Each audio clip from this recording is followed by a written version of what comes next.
Hello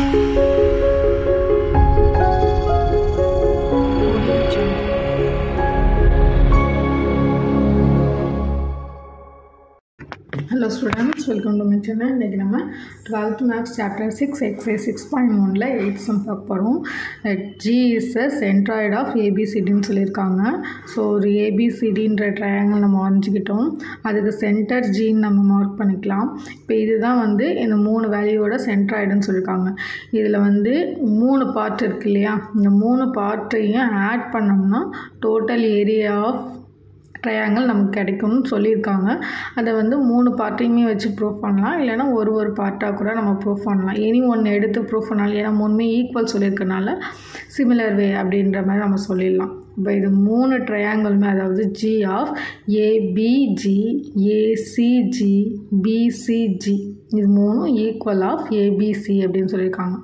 இதில் வந்து நமக்கு ஓங்கிற பாயிண்ட் இல்லைங்கிறதுனால ஏங்கிற பாயிண்ட்டை வந்து நம்ம ஆர்ஜினாக எடுத்துக்கலாம். So like A is the origin, next G is the centroid,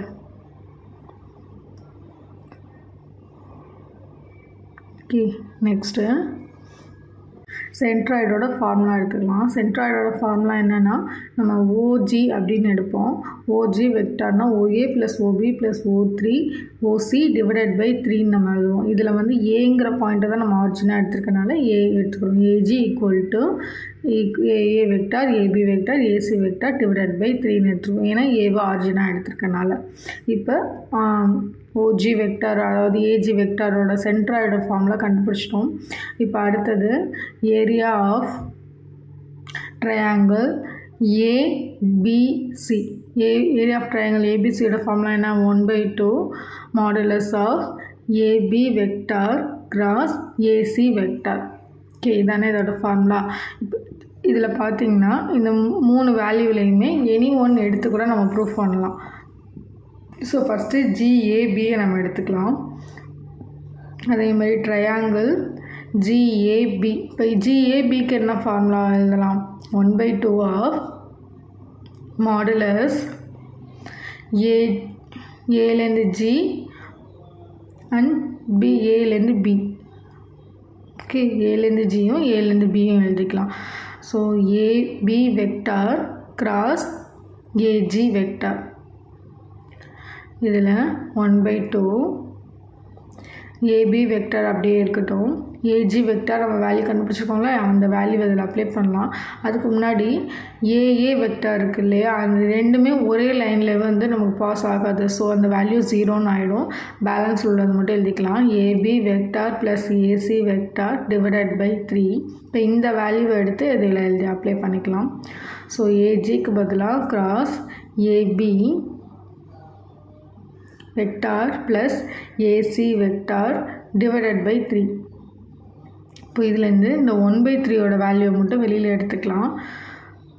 so equal to 1/3 of 1/2 அப்படியே உள்ளாரே இருக்கட்டும். மாடுலஸில் AB vector cross vector plus AB vector cross AC vector. So இதை க்ளோஸ் பண்ணிக்கிட்டு மாடுலஸில் எழுதிக்கலாம். நெக்ஸ்ட் பார்த்திங்கன்னா இது ரெண்டுமே ஏபின்னு வந்திருக்கு. ஸோ 2 AB வந்துச்சுன்னா அதோட வேல்யூ 0ன்னு ஆகிடும் இல்லையா. ஸோ பேலன்ஸ் உள்ளதை எழுதிக்கலாம்.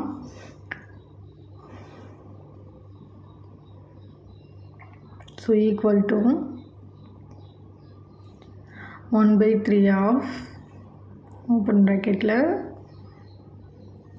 1/2 AB vector cross AC vector. இது எதோட ட்ரையாங்கிள்னு சொன்னோம், ABCயோட ட்ரையாங்கிள் நம்ம சொன்னோம் இல்லையா. ஸோ வந்து இது ABCயோட ட்ரையாங்கிளாக. So 1/3 of triangle area of triangle ABC. இது இதோட ஈக்குவல்னு சொல்லியிருக்கோம், ட்ரையாங்கிள் GABயோட ட்ரையாங்கிள் வந்து ABCக்கு ஈக்குவல்னு சொல்லியிருக்கோம். ஸோ GAB வந்து ABCக்கு ஈக்குவல்னா, அதே மாதிரி GBC equal to triangle GCA, அதுவும் எதுக்கு ஈக்குவலாக இருக்கும், ட்ரையாங்கிள் 1/3 ஆஃப் ட்ரையாங்கிள் ஏபிசிக்கு ஈக்குவலாக இருக்கும் அப்படின்னு சொல்லியிருக்காங்க. So hence proved. All done the sum. Thanks for watching. Thank you.